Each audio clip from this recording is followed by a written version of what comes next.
In this video, we're going to talk about managing your leader. How can you manage up effectively and feel better about your boss and your work situation? That's coming up right now.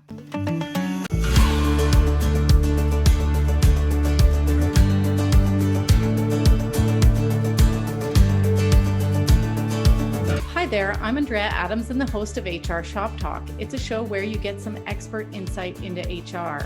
I encourage you to subscribe to the show by clicking on the button at the bottom of the screen so you can continue to learn from those who know. Today, my guest is Susan McGuire. Susan has a long and diverse career in the business of HR and has worked her way up through the ranks, spending a lot of time deep in the operations, supporting teams, and delivering beyond the expectations of her clients. Susan now owns her own consulting and coaching business and continues to learn and grow every day and loves every minute of it. Hi, Susan. How are you? I'm great, Andrea. How are you? I'm great too. And looking forward to this conversation. I think it would have helped me, some years ago. Anyway, so starting off, so let's say I'm starting a new job. How can I get off on the right foot with a new boss? Well, I think it's about finding out what that boss leader needs from you. I don't like surprises. So I like to kind of figure out right away what that communication and interaction is going to look like. So I also suggest that, you approach, you set time aside, you get in their calendar, you be respectful of the fact that they're busy. And, you say, I'd like to chat with you and maybe set up something weekly while you're getting to know each other. And that way you can really make sure that what he or she is going to need from you is clear to you so that you can potentially avoid any miscommunication or you make assumptions that are incorrect, that kind of thing. Just really great communication from the get-go so that you both know that you understand what you expect from each other. So in a related way, what could I do if things weren't going well with my boss? I've been there, a month or two and things just seem to be awkward. What could I do? I think it's about having a conversation with them, saying that I would like to spend some time with you this afternoon, or, can I come and see you on Friday? Like whatever it is, if you're just sensing like something's not off, if you've only been there for a short period of time, then you might even be misreading signals. And so I would suggest that at first, it's you go home and you think about it at night. What have I been doing? What have they been doing? Try to go into that conversation. It's not being, overly emotional, and just ask questions about, am I sensing this correctly? Right? Is everything cool? In my sort of way of saying things, I would say, I will assume that no news is good news, but if you have something to tell me or if you have feedback to give me, I'm leaving that up to you to make that happen, right? And I commit to coming to you when I feel that there's something that I want to talk about or that I want to dialogue about.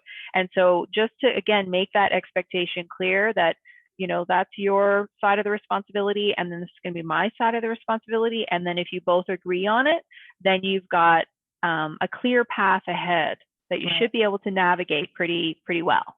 If you found this interesting, subscribe to see all the episodes and comment. Have you successfully managed your leader? Let us know what you did in the comment section below. And back to you, Susan. So let's say your boss doesn't seem to value you. What can you do to change that? Show them. I don't know what it is, but I've been doing this for a long time. And I have always appreciated that our bosses are busy and their priorities differ, from yours. And so they're onto something and they might not be appreciating outwardly appreciating what it is that you're working on and what it is that you're doing. I've had a couple conversations lately with younger HR professionals who are having this very challenge. So, for example, one of that conversations where she was sharing with me that she had completely changed the expense process and she had implemented Google Forms. And so she had gone from a very manual, time-consuming process and just went on her own to create this Google Doc. And then she was also saying to me that, her boss wasn't giving her the kudos when they were having their weekly kudos meeting. And so I said, does he know that you've created this Google Doc and transformed this process? And she said, no. So I said, well, maybe there's a way that you can start to document or collect information of things that you're working on. So for example, with using that example, the Google Docs, how long did it take before you made the change? How long does it take now? Did you save 10 minutes every time you're doing the process? And is it 10 minutes that is like 15 times a week, right? So what's 15 times 10 minutes? And then you turn that into per month, and then you turn that into a year. And so like there's very incremental ways that we are impacting the bottom line. And I know that in HR, we have had a tendency to say it's difficult to prove that we make a difference. And I call BS on that one. And so there are very important pieces of work that are happening every day, but it's how you look at them. And so can you start to track what it is that you and your team are doing in your own kind of way? Don't ask for anyone to do it for you. And then that way, when the conversation comes up, or you have a performance discussion that's happening, or I even used to just share with my boss whenever it happened, I would say, this is something that we're working on. This was the result to the business. This is how so-and-so was feeling really engaged and, really recognized. And then I would even go so far as to say, maybe you could mention that to him or her in the elevator when you see them. And so that boss loves that. You just mentioned that it's difficult, or there's a perception in HR that it's difficult for us to show our value and that we've made a difference. And you said, I call BS. Can you talk about that a little bit more? It's a little bit off track, but still. People think that we just suck from the bottom line. We don't actually add to it. So I think that we do. And the amount of processes that have been improved over the years that I've been involved in, a really big part of what I do is I say to my team, do you realize the impact that this is having? And let's measure what we're doing now before implementation, and then we measure it after implementation. So thinking back to my early career, sometimes I felt nervous. It might have been a boss, it could have been a particular project or a relationship with peers.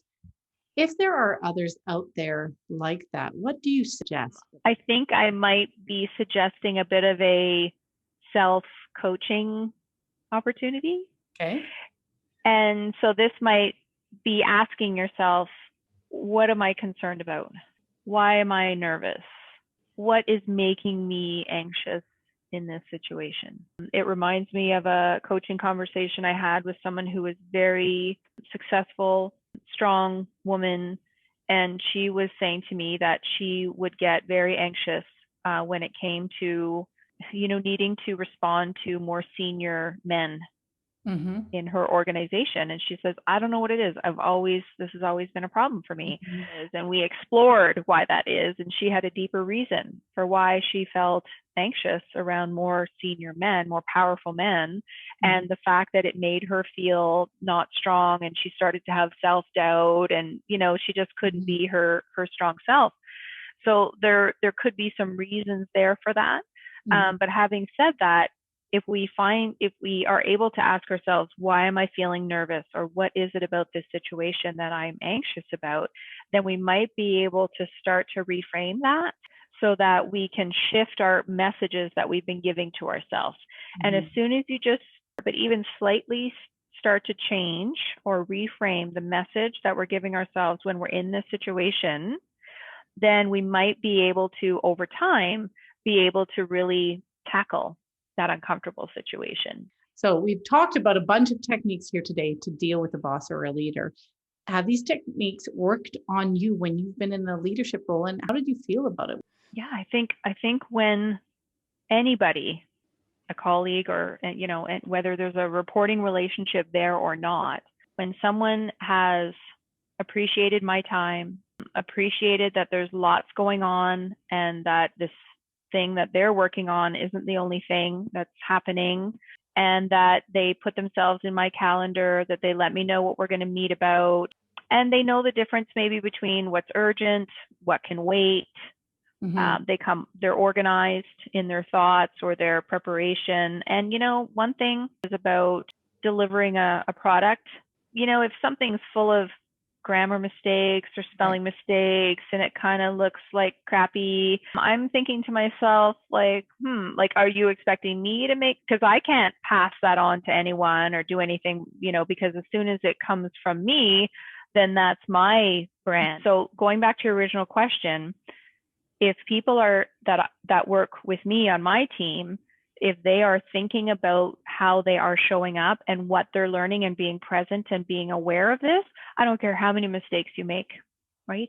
But it's about us being able to say, okay, well, maybe this next time it could look like this. And that person goes, yes, okay. Now I see what you're saying. They go home at night, they think about it, and then they come back the next day and they have implemented something based on that learning and based on that awareness. I think that's all any of us are asking, is to just take responsibility for your own actions and, come to work every day trying your very best.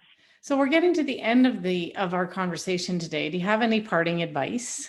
It's something where we try our very best and learn from every mistake that we make. I've made lots of them. And if we can just show up authentically, sincerely, hopefully without a lot of ego, then I think we're able to create teams that feel that safety, that feel that trust that's building. And then we can really knock it out of the park and be creative and successful and have fun together. Okay, thanks, Susan. That was so great. So there are definitely some things you can do to manage up, and Susan has offered a whole bunch of tangible approaches that we can take. If you're looking for a job in HR, I interviewed a third-party recruiter about it recently. A link to that video is at the end of this one. Thanks for watching and see you next time.